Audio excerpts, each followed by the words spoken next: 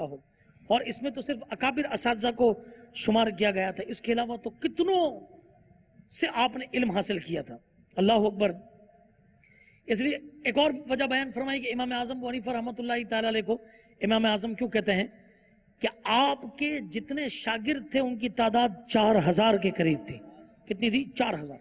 جب امام اعظم ابو حنیفہ رحمۃ اللہ تعالی علیہ کے پاس کوئی مسئلہ بیان ہوتا تو آپ کوفہ کی جامع مسجد میں بیٹھ جاتے، آپ کے ساتھ آپ کے 1000 شاگرد بیٹھتے، جن میں سے 40 وہ تھے جو سب سے اجل اور افضل تھے اور اجتہاد کی حد کو پہنچے ہوئے تھے۔ آپ اپنے قریب ان کو بٹھاتے اور فرماتے تم میرے اکابر احباب میں سے ہو، اس مسئلے کے اندر میری مدد کرو۔ اچھا، اسی طریقے سے جب کوئی واقعہ مسئلہ پیش آتا تو آپ اپنے اصحاب کے ساتھ مشورہ کرتے اور مناظرہ کرتے، جو ان کو احادیث اور آثار سے علم ہوتا اس کو سنتے اور جو اپنے پاس دلائل ہوتے ان کو سناتے۔ 1 مہینہ یا اس کے زیادہ عرصے تک مناظرے ہوتے رہتے، یہاں تک کہ ایک قول فائنل ہو جاتا اور امام ابو یوسف رحمۃ اللہ تعالی علیہ اسے لکھ لیا کرتے۔ اس طریقے پر تمام اصحاب کے مشورے سے امام اعظم ابو حنیفہ رحمۃ اللہ تعالی علیہ نے اپنے یہ فقہی اصول مرتب کیے۔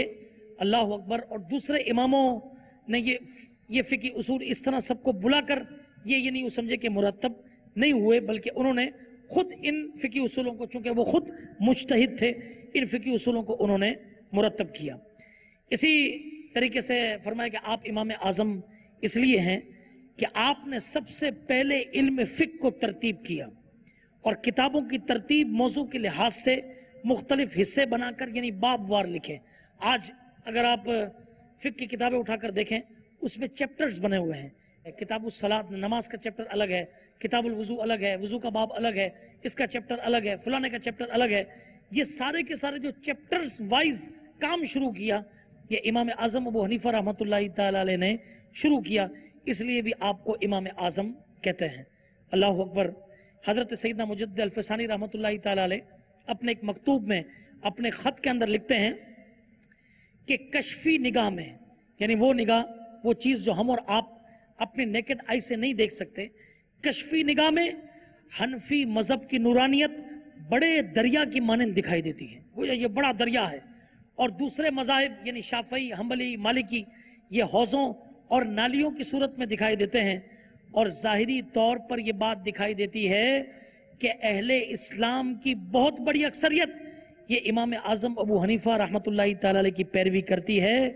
ان سب سے اللہ تبارک و تعالی راضی ہو جائے۔ اور آپ کو حضرت داتا گنج بخش رحمۃ اللہ تعالی علیہ کی ایک بات سناؤں، آپ کا ایمان تازہ ہو جائے گا۔ آپ فرماتے ہیں کہ میں حضرت داتا گنج بخش ہجویری رحمۃ اللہ تعالی علیہ فرماتے ہیں، سننے جیسی بات ہے، آپ فرماتے ہیں کہ میں حضرت سیدنا بلال حبشی رضی اللہ تعالیٰ کے مزار پر حاضر تھا، ملک شام کے اندر یہ موجود ہے، اس پر حاضر تھا کہ مجھے وہاں پر نیند آ گئی اور میں نے خواب میں رسالت مآب صلی اللہ تعالی علیہ وسلم کی زیارت کی۔ آپ ایک بوڑھے کو کسی بچے کی طرح بغل میں لیے ہوئے خانہ کعبہ میں تشریف فرما ہے۔ میں نے دوڑ کر بڑی محبت سے آپ کی خدمت میں حاضری دی اور آپ کے پاؤں مبارک کو بوسہ دیا. مجھے اس بوڑھے کا بچے کی طرح سرکار کی بغل میں دیکھ کر مجھے بڑی حیرت ہوئی کہ یہ کون ہے. چنانچہ نبی کریم صلی اللہ تعالی علیہ وسلم نے میری قلبی کیفیت جان لی اور غیبوں پر خبردار مکی مدنی سرکار صلی اللہ تعالی علیہ وسلم نے ارشاد فرمایا کہ یہ تیرے اور تیری ولایت کے امام ابو حنیفہ ہیں. تیری ولایت کے امام ابو حنیفہ ہیں. پھر آگے لکھتے ہیں کہ جیسے پیغمبر سے خطا صادر نہیں ہو سکتی، وہ معصوم ہیں. وہ کیا ہیں؟ معصوم ہیں. ویسے ہی ان سے خطا صادر نہیں ہو سکتی کہ یہ محفوظ ہیں. کیا ہیں یہ؟ محفوظ. اس فرق کو یاد رکھیے گا، مدنی چینل کے ناظرین بھی یاد رکھیں. ایک معصوم ہے، وہ گناہ کر ہی نہیں سکتے، انبیاء فرشتے، اور ایک محفوظ ہیں کہ جنہیں اللہ تبارک و تعالیٰ نے گناہوں سے بچا کر رکھا ہے. ٹھیک ہے، اللہ اکبر. اسی طرح امام اعظم ابو حنیفہ رحمۃ اللہ تعالیٰ علیہ اپنے ہاتھ کی کمائی کا مال اپنی جان کے علاوہ علماء پر خرچ کیا کرتے تھے اور کسی کا صلہ اور انعام قبول نہیں کیا کرتے تھے. اللہ اکبر. اسی طرح ہوش سنبھالنے سے یوم وصال تک امام اعظم ابو حنیفہ رحمۃ اللہ تعالیٰ علیہ شب بیداری اور تہجد گزاری کا آپ کا معمول رہا. اللہ اکبر. قرآن کریم تو اتنی کثرت سے پڑھتے کہ ایک ایک رکعت کے اندر ایک ایک قرآن پاک پڑھ لیا کرتے تھے. اللہ اکبر. مجھے یہاں پر وہ امیر علیہ سنت نے واقعہ تحریر کیا ہے، وہ یاد آ رہا ہے کہ امام اعظم ابو حنیفہ رحمۃ اللہ تعالیٰ نے اپنی زندگی میں 55 حج کیے. کتنے حج کیے؟ 55 حج کیے. جب آخری بار حج کی سعادت حاصل کی تو خدام کعبہ مشرفہ نے آپ کی خواہش پر باب کعبہ کو یعنی کعبے کے دروازے کو کھول دیا. آپ رضی اللہ تعالیٰ عنہ بسط عجز و نیاز اندر داخل ہوئے اور بیت اللہ کے دونوں ستونوں کے درمیان کھڑے ہو کر آپ نے 2 رکعت کے اندر پورا قرآن پاک ختم کر لیا. پھر دیر تک رو رو کر مناجات کرتے رہے. آپ رضی اللہ تعالیٰ عنہ مشغول دعا تھے کہ بیت اللہ کے ایک گوشے سے آواز آئی، تم نے اچھی طرح ہماری معرفت یعنی پہچان حاصل کر لی اور خلوص کے ساتھ خدمت کی، ہم نے تم کو بھی بخشا اور قیامت تک جو تمہارے مذہب پر ہوگا یعنی تمہاری تقلید کرے گا اس کو بھی بخش دیا. اس کو بھی بخش دیا. الحمدللہ عز و جل. ہم کس قدر خوش نصیب ہیں کہ امام اعظم ابو حنیفہ رحمۃ اللہ تعالی علیہ کا دامن کرم یہ ہمارے ہاتھوں میں آیا ہے. اور اللہ اللہ ہمارے امام کی کیا شان ہے. آپ نے کعبۃ اللہ شریف میں ان کی شان سنی. اب جب وہ حضور اکرم صلی اللہ تعالی وسلم کی بارگاہ میں حاضر ہوتے اور روضہ انور پر اس طرح سلام پیش کرتے، السلام علیکہ یا سید المرسلین، تو روضہ انور سے جواب آتا کہ وعلیک السلام یا امام المسلمین، یا امام المسلمین. اللہ اکبر اللہ اکبر. جب سیدنا امام اعظم ابو حنیفہ رحمۃ اللہ تعالی علیہ علم دین سے فارغ ہو گئے تو آپ نے گوشہ نشینی کی نیت فرما لی، یعنی کہ میں الگ تھلگ ہو جاؤں. یہ بھی بات سوچنے کی ہے. آج ہم میں سے کوئی تھوڑا علم حاصل کر لیتا ہے تو پھلا نہیں سماتا. جب تک 2-4 آدمیوں سے ذرا وہ کر کے وہ نہ کر لے کہ میں نے بھی پڑھ لیا ہے، میں نے بھی علم حاصل کر لیا ہے، تب تک آدمی کسی جگہ پر ٹھہرنے کے لیے تیار نہیں ہوتا، اس کو پر لگ جاتے ہیں. یا امام اعظم ابو حنیفہ رحمۃ اللہ تعالی علیہ کا حال یہ ہے کہ پڑھ کر آپ گوشہ نشین ہو رہے ہیں. تو ایک رات جناب رسالت مآب صلی اللہ تعالی وسلم کی خواب میں زیارت کی. پیارے آقا صلی اللہ تعالی وسلم نے فرمایا، اے ابو حنیفہ، اللہ عز و جل نے آپ کو میری سنت زندہ کرنے کے لیے پیدا فرمایا ہے، آپ گوشہ نشینی کا ہرگز قصد یعنی ارادہ نہ کریں. اللہ اکبر. تو بتائیے کہ امام اعظم ابو حنیفہ رحمۃ اللہ تعالی کو اللہ تعالیٰ نے کیسی برکتیں حضور علیہ الصلوۃ والسلام کے صدقے میں عطا فرمائی تھیں. اللہ اللہ. اس طریقے سے امام اعظم ابو حنیفہ رحمۃ اللہ تعالی علیہ یہ اہل بیت اطہار کے بھی بڑے معتقد تھے. جی ہاں. ایک بار کسی نے آپ سے آپ کی عمر پوچھی کہ آپ کی عمر کتنی ہے، تو آپ تو چونکہ بڑے تھے، آپ نے فرمایا 2 سال. کیا فرمایا؟ 2 سال. پوچھنے والے نے عرض کی، حضور آپ تو اتنے بڑے ہیں اور آپ اپنی عمر 2 سال بتا رہے ہیں. آپ رحمت اللہ تعالی نے فرمایا کہ میں اپنی زندگی کے انہی 2 سال کو اپنی زندگی گنتا ہوں جو میں نے حضرت سیدنا امام جعفر صادق رضی اللہ عنہ کی بارگاہ میں گزار دیے تھے، اسی کو گنتا ہوں. اور یہ فرمایا کرتے تھے اگر جعفر صادق نہ ہوتے تو نعمان بن ثابت ہلاک ہو جاتا. یا آپ کی اہل بیت اطہار سے محبت تھی. اچھا، ایک تو ہم امام اعظم کو امام اعظم کہتے ہیں، دوسرا امام الائمہ کہتے ہیں. کہ آپ جتنے جو تینوں امام ہیں ان کے بھی امام ہیں. اس کی وجہ بڑی علماء نے اچھی بیان فرمائی. وہ اس لیے کہ امام مالک رحمۃ اللہ تعالیٰ علیہ جو فقہ مالکی کے امام ہیں وہ امام اعظم ابو حنیفہ کے 40 اجل شاگردوں میں سے تھے. ٹھیک ہے نا. اچھا اب اور ان کی پیدائش 93 یا 97 ہجری میں ہوئی. اور امام شافعی امام مالک کے بھی شاگرد تھے. یوں امام اعظم ابو حنیفہ رحمۃ اللہ تعالیٰ علیہ امام مالک کے استاد ہوئے اور امام شافعی کے کیا ہوئے؟ دادا استاد ہوئے. ٹھیک ہے. اس طریقے سے جب امام شافعی کے والد کا انتقال ہوا تو ان کی والدہ نے امام محمد بن حسن شیبانی سے نکاح کیا. وہ بھی امام اعظم ابو حنیفہ کے اجل شاگردوں کے اندر سے تھے.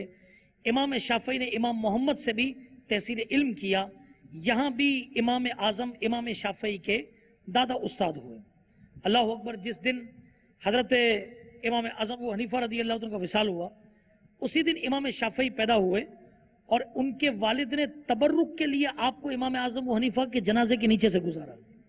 جنازے کے نیچے سے گزارا تو یہ بھی پتہ چلا کہ اس لیے وہ آپ امام الائمہ ہیں. اس طرح امام احمد بن حنبل کی ولادت 164 سنہ ہجری میں ہوئی اور آپ امام شافعی کے شاگرد ہیں. گویا کہ آپ امام اعظم ابو حنیفہ کے شاگرد کے شاگرد کے شاگرد. تو یوں امام اعظم ابو حنیفہ کو ہم کیا کہتے ہیں؟ امام الائمہ. کیا کہتے ہیں؟ امام الائمہ. امام الائمہ چاروں ائمہ ان سب کے بھی امام امام اعظم ابو حنیفہ رحمۃ اللہ تعالیٰ علیہ.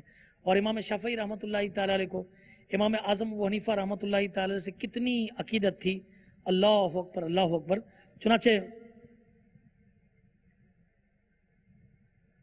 الخیرات الحسان فی مناقب النعمان کے باب نمبر 35 جس کے عنوان میں ہے کہ امام اعظم ابو حنیفہ کی قبر انور یہ بغداد شریف میں ہے. اللہ آپ کو بغداد کی حاضری نصیب کرے. غوث پاک کا مزار بھی دکھائے, امام اعظم کا مزار بھی دکھائے. چنانچہ جاننا چاہیے, امیر السنت فرماتے جاننا چاہیے کہ علماء اور دیگر حاجت مند حضرات آپ کے مزار کی مسلسل زیارت کرا کرتے تھے اور آپ کے پاس آ کر اپنی حاجتوں کے لیے آپ کو وسیلہ بناتے اور ان کے اندر کامیابی پاتے. چنانچہ ان میں سے حضرت سیدنا امام شافعی رحمۃ اللہ تعالیٰ علیہ بھی ہیں. جب آپ بغداد شریف میں مقیم تھے, وہاں رہتے تھے, تو آپ کے متعلق یہ مروی ہے کہ آپ نے فرمایا کہ میں حضرت امام اعظم ابو حنیفہ رضی اللہ عنہ سے تبرک حاصل کرتا ہوں اور جب مجھے کوئی حاجت پیش آتی ہے تو 2 رکعت پڑھ کر ان کی قبر انور کے پاس آتا ہوں اور ان کے وسیلے سے اللہ سے دعا کرتا ہوں, اللہ تعالیٰ میری وہ حاجتیں پوری فرما دیتا ہے.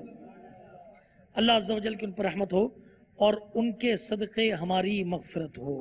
اللہ اکبر اللہ اکبر. امام اعظم ابو حنیفہ رحمۃ اللہ تعالیٰ علیہ کو کتنا قرآن پڑھنے کا شوق تھا کہ آپ رمضان المبارک میں 1 نہیں 2 نہیں, صبح میں 1 قرآن ختم کیا کرتے تھے, رات کو 1 قرآن پاک ختم کیا کرتے تھے. اس طرح تراویح میں ختم قرآن کرتے 61 اور 1 عید کے دن آپ ختم قرآن کیا کرتے تھے.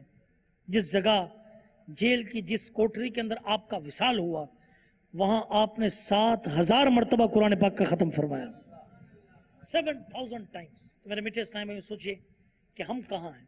اللہ اکبر.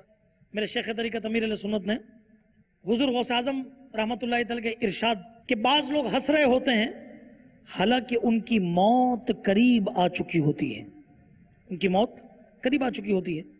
اس کے بعد آپ نے یہ دعا دی کہ یا اللہ جو کوئی رسالہ آقا کا مہینہ کے 30 صفحات یعنی 30 پیجز پڑھ لے یا سن لے اسے بار بار آقا کا مدینہ دکھا, بار بار آقا کا مدینہ دکھا. کہ حضرت سید انس بن مالک رضی اللہ عنہ فرماتے ہیں ماہ شعبان کا چاند نظر آتے ہی صحابہ کرام علیہ رضوان تلاوت قرآن کی طرف متوجہ ہو جاتے ہیں, قرآن پاک کی تلاوت شروع کر دیں. سب نیت کریں جن کو تلفظ سے قرآن پاک پڑھنا آتا ہے کہ انشاءاللہ تبارک و تعالی ہم ابھی سے ہی قرآن پاک کی تلاوت شروع کر دیں گے انشاءاللہ. چنانچہ آپ فرماتے ہیں کہ جیسے ہی ماہ شعبان کا چاند نظر آتا صحابہ کرام علیہ رضوان تلاوت قرآن میں مصروف ہو جاتے, اپنے اموال کی زکوٰۃ نکالتے تاکہ غربا و مساکین مسلمان ماہ رمضان کے روزوں کے لیے تیاری کر سکیں. حکام قیدیوں کو طلب کر کے جس پر حد یعنی شرعی سزا جاری کرنا ہوتی اس پر حد قائم کرتے, بقیہ میں سے جن کو مناسب ہوتا انہیں آزاد کر دیتے, تاجر اپنے قرضے ادا کر دیتے, دوسروں سے اپنے قرضے وصول کر لیتے. یوں رمضان المبارک سے قبل ہی اپنے آپ کو فارغ کر لیتے اور رمضان شریف کا چاند نظر آتے ہی غسل کر کے بعد حضرات اعتکاف میں بیٹھ جایا کرتے تھے. الحمدللہ آج دعوت اسلامی نے بھی اسی ماحول کو تازہ کر دیا ہے. کسی ہی معتکف کے وہ تاثرات چلے تھے نا کہ روزانہ کے حساب سے وہ 50 روپے کی یوں سمجھے کہ BC بھرا کرتے تھے اور ماہ رمضان المبارک میں انہیں یہ مکمل رقم ملتی, وہ گھر والوں کو مکمل رقم دیتے اور خود آ کر فیضان مدینہ میں اعتکاف کے اندر بیٹھ جاتے تھے. سبحان اللہ, بڑی اچھی بات ہے. ٹھیک ہے نا کہ سارا سال اس کی تیاری کرنا. تو رمضان کا مہینہ یہ اللہ کی عبادت کا مہینہ ہے, اس میں کام کاج ٹھیک ہے اللہ نصیب کرے, کرنا چاہیے جتنا ہو سکے, مگر زیادہ تر اس میں اللہ کی عبادت کرنی ہے. تو نیت کرو جس کے لیے ممکن ہو. انشاءاللہ تبارک و تعالی عالمی مدنی مرکز میں امیر اہل سنت کے سائے عاطفت میں انشاءاللہ 1 ماہ کا اعتکاف کریں گے. جن کے لیے نیت بنتی ہو, جن کی صدق دل سے نیت بنتی ہو, وہ یہ نیت کریں. اللہ اکبر. امیر اہل سنت تحریر فرماتے ہیں کہ سبحان اللہ, پہلے کے مسلمانوں کو عبادت کا کس قدر ذوق ہوتا تھا, مگر افسوس آج کل کے مسلمانوں کو زیادہ تر حصول مال ہی کا شوق ہے. پہلے کے مدنی سوچ رکھنے والے مسلمان متبرک ایام یعنی برکت والے دنوں میں رب الانام عز و جل کی زیادہ سے زیادہ عبادت کر کے اس کا قرب حاصل کرنے کی کوششیں کرتے تھے. اور آج کل کے مسلمان مبارک دنوں خصوصاً ماہ رمضان المبارک میں دنیا کی ذلیل دولت کمانے کی نت نئی ترکیبیں سوچتے ہیں. اللہ عز و جل اپنے بندوں پر مہربان ہو کر نیکیوں کا اجر و ثواب خوب بڑھا دیتا ہے, لیکن دنیا کی دولت سے محبت کرنے والے لوگ رمضان المبارک میں اپنی چیزوں کا بھاؤ بڑھا کر غریب مسلمانوں کی پریشانیوں میں اضافہ کر دیتے ہیں. 7 کروڑ افسوس خیر خواہ مسلمین کا جذبہ دم توڑتا جا رہا ہے. آئیے ہاتھ اٹھا کر کچھ اس طرح دعا میں شامل ہو جائیے کہ اے خاصائے خاصان رسول وقت دعا ہے, امت پہ تیری آ کے عجب وقت پڑا ہے, جو دین بڑی شان سے نکلا تھا وطن سے, پردیس میں وہ آج غریب الغربا ہے, فریاد ہے کشتی امت کے نگہباں, بیڑا یہ تباہی کے قریب آن لگا ہے. توبو اللہ استغفر اللہ صلو علی الحبیب صلی اللہ تعالی علی محمد صلی اللہ علیہ وسلم. تو میرے میٹھے میٹھے اسلامی بھائیوں, بات چل رہی تھی ہمارے امام اعظم ابو حنیفہ رحمۃ اللہ تعالی علیہ کی. امام اعظم ابو حنیفہ رحمۃ اللہ تعالی کی علمیت کا واقعہ سنا دیتا ہوں. چنانچہ ایک مرتبہ ایک میاں بیوی میں آپس میں جھگڑا ہو گیا. شوہر نے قسم کھائی کہ میں تجھ سے نہیں بولوں گا جب تک پہلے تو میرے ساتھ نہیں بولے گی. عورت بھی غصے سے بھری ہوئی تھی, اس نے بھی انہی الفاظ میں قسم کھائی کہ جب تک آپ مجھ سے نہیں بولیں گے میں بھی آپ سے نہیں بولوں گے. اب جب ٹائم گزر گیا, ٹائم گزر جاتا ہے تو دونوں کا غصہ ٹھنڈا ہو گیا. اب بات کرنے کو جی چاہا مگر قسمیں حائل ہو جاتی, کون پہل کرے کون سٹارٹ کرے. چنانچہ وقت کے بڑے بڑے علماء کے پاس جا کر یہ واقعہ بیان کیا. انہوں نے جواب دیا کہ بار صورت جو پہلے بات کرے گا اس کو تو قسم کا کفارہ دینا پڑے گا. آخر یہ مسئلہ امام اعظم ابو حنیفہ رحمۃ اللہ تعالی کی بارگاہ میں پیش ہوا. آپ رحمۃ اللہ تعالی نے اس مرد سے فرمایا کہ جا بے خوف ہو کر اپنی زوجہ سے بات کر لیں, تجھ پر کوئی کفارہ نہیں. جب یہ فیصلہ دوسرے علماء سنا تو وہ اکٹھا ہو کر آپ کے پاس آئے اور آپ نے کہا کہ یہ آپ نے کیسا غلط فیصلہ سنایا ہے, قسم توڑنے کا کفارہ تو از روئے قرآن کسی طرح ٹل نہیں سکتا. امام اعظم ابو حنیفہ رحمۃ اللہ تعالی نے فرمایا کہ تم خوب غور کرو, جب مرد نے سب سے پہلے قسم کھائی کہ میں تجھ سے نہیں بولوں گا جب تک تو مجھ سے نہ بولے گی, تو اس کے بعد بیوی نے قسم کھائی, یعنی بیوی اس سے بات کر چکی اور پھر بیوی نے قسم کھائی. چنانچہ بیوی بات کر چکی ہے, شوہر کی قسم اپنی جگہ پر پوری ہو چکی, اور اب شوہر بات کر لے گا تو بیوی کی قسم پوری ہو جائے گی. لہٰذا دونوں میں سے کسی کو کفارہ نہیں دینا پڑے گا, دونوں خوشی خوشی یہ رہیں گے. لہٰذا ہمیں بھی چاہیے کہ کبھی ایسی قسمیں نہ کھائیں. مدنی چینل پر جو ناظرین سن رہے ہیں تو لہٰذا ایسی قسم جو ہے وہ نہ کھایا کرے. اس طرح امام اعظم ابو حنیفہ رحمۃ اللہ تعالی کے کتنے ایسے واقعات ہیں جو آپ رحمۃ اللہ تعالی نے بیان فرمائے. علماء فرماتے ہیں کہ دنیا کی آدھی عقل کے برابر اللہ تعالیٰ نے آپ کو عقل دی تھی, مگر آپ کا علم کیا تھا کہ ایک مرتبہ آپ سے 100 سوالات پوچھے گئے, آپ نے 99 کے جواب میں فرمایا واللہ تعالیٰ عالم ورسول عالم, اللہ اور اس کا رسول صلی اللہ علیہ وسلم بہتر جانتے ہیں. لہٰذا ہمیں بھی کبھی اپنی علمیت پر گھمنڈ نہیں کرنا چاہیے. پتہ ہو تو بتا دیں, نہیں پتہ ہو تو پوچھ کر بتا دیں, ورنہ کہہ دیں واللہ عالم, اللہ تبارک و تعالیٰ اس کا علم بہتر جانتا ہے. اللہ تبارک و تعالیٰ آج یہ جو سلسلہ ہے ہمارا ایمان کی شاخیں, اس میں امام اعظم ابو حنیفہ رحمۃ اللہ تعالیٰ علیہ کی جو ہم نے باتیں سنی, جو ہم ان کی تقلید کرتے ہیں, اس سے ہمارے ایمان کو مضبوط فرمائے، اسے مستحکم فرمائے، اور مرتے وقت بھی ہمارا خاتمہ ایمان پر فرمائے، آمین بجاہ النبی الامین صلی اللہ تعالی علیہ وسلم۔ ایمان پر